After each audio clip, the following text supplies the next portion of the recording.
नहगर घुमा दो पिया, हमके बेतिया सहरिया देखा दो पिया।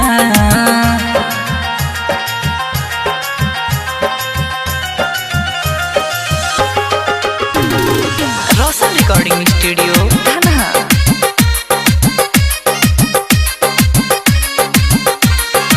चौतरवा से किनब कनमा के बाली, कनमा के बाली सोया कनमा के बाली।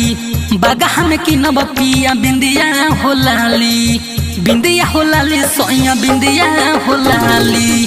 बासी में किनब पिया कनमा के बाली, तमकुहवा में किनब बिंदिया हो लाली, बिंदिया हो लाली सोया बिंदिया हो लाली।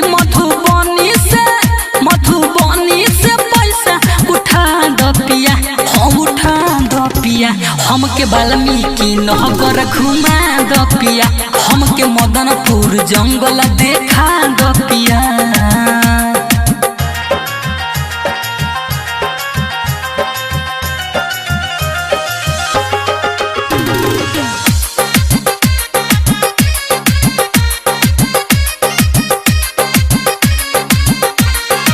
धनहा के होवे मछली भूजा मशहूर हो, हवे मशहूर मछली भूजा मशहूर हो।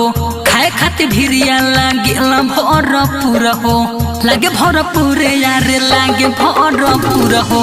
पंडरवना के होवे कपड़ा मशहूर हो, किने खातिर भिरिया लागेला भरपूर हो, लागे भरपूर सोया लागे भरपूर। जितू मंटू हो छोटू मंटू हो चटवा खिया दो पिया, हो खिया दो पिया।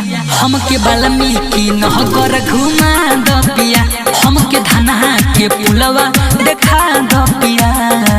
रोशन रिकॉर्डिंग स्टूडियो धनहा।